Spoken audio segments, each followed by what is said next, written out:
Assalamualaikum warahmatullahi wabarakatuh.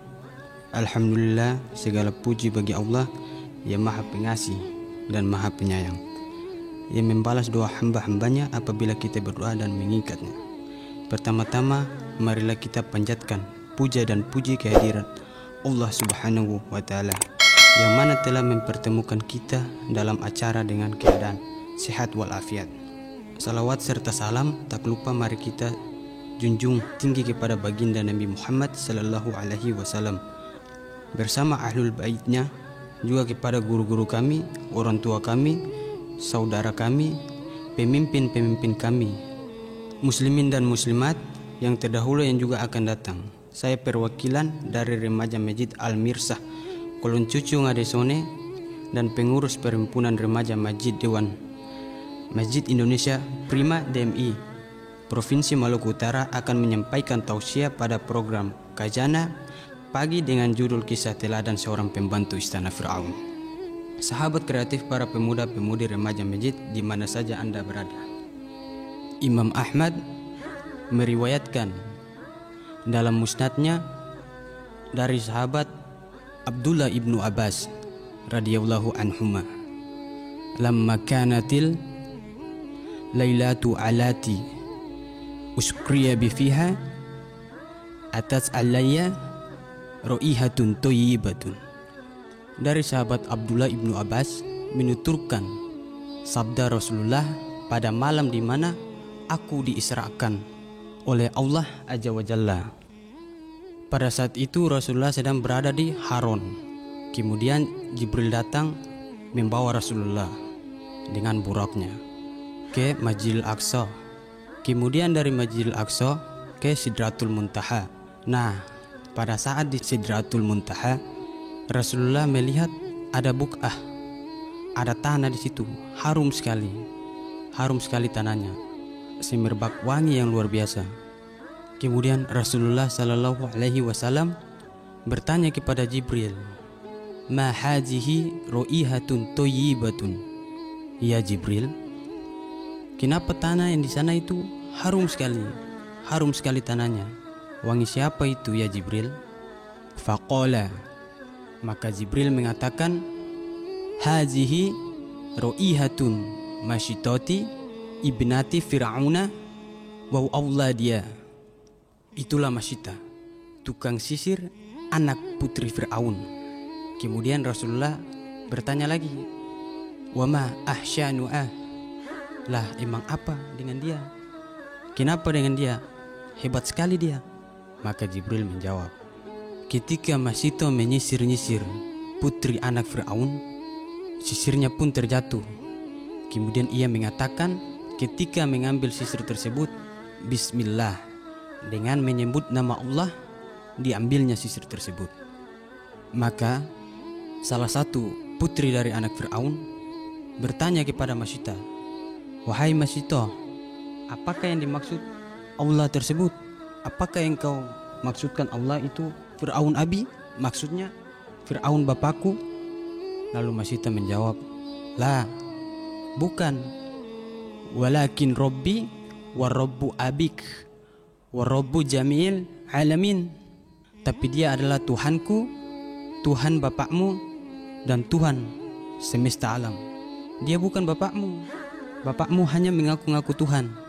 Maka putri Fir'aun ini menceritakan kepada Fir'aun. Marah Fir'aun, sangat marah Fir'aun. Kemudian dipanggilnya Masyita dan mengatakan, wa inna laki robban ghairi, apa ada Tuhan selainku? Apa kata Masyita? Dengan beraninya Masyita mengatakan, na'am, na'am Rabbu, na'am Rabbi wa Rabbuk Allah. Robku dan Robmu Allah Subhanahu wa Ta'ala.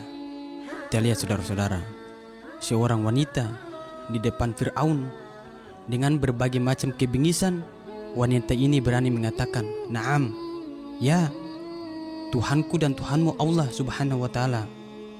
Marah Fir'aun. Kemudian Fir'aun memerintahkan prajuritnya untuk menyiapkan kuali dari bencana yang sangat besar. Kita lihat saudara-saudara betapa sabarnya wanita tersebut. Kita lihat bagaimana keimanan sudah terhujam saudara-saudara. Dia tidak mungkin takut kepada siapapun kecuali Allah. Kata Allah, fala takhafuhum wa kufuni. Jangan takut kepadaku. Jangan takut kepada mereka, takutlah kepadaku, kata Allah. Maka dihadirkan Masita dengan putra-putranya, mau dimasukkan ke dalam kuali dari bencana tersebut. Satu persatu pun dimasukkan putra-putranya, menjerit putranya itu kesakitan.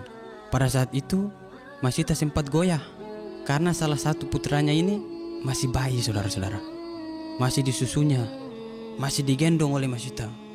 Disuruh Fir'aun masukkan bayi tersebut. Subhanallah. Masita sempat goyang pada saat itu. Kemudian tiba-tiba Allah membuat bayi ini bicara. Ya ummah, wahai ibuku, la azabu dunia ahwan min azabi akhirah.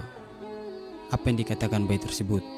Wahai ibuku, sabar, azab di dunia tidak sebanding dengan azab yang ada di akhirat. Masya Allah, kata bayi itu. Kemudian sebelum Masita masuk ke dalam bayi tersebut, Masita sempat meminta wasiat kepada prajurit. Apa wasiatnya?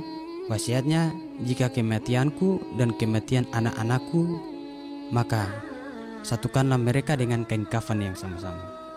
Satukanlah kain kafan secara bersama-sama. Maka dikabulkan wasiat Masita. Kemudian Masita masuk ke dalam kuali tersebut. Berteriak Masita, menangis, terjerit-jerit sampai meninggallah Masita. Kita lihat saudara-saudara, betapa sabarnya wanita ini.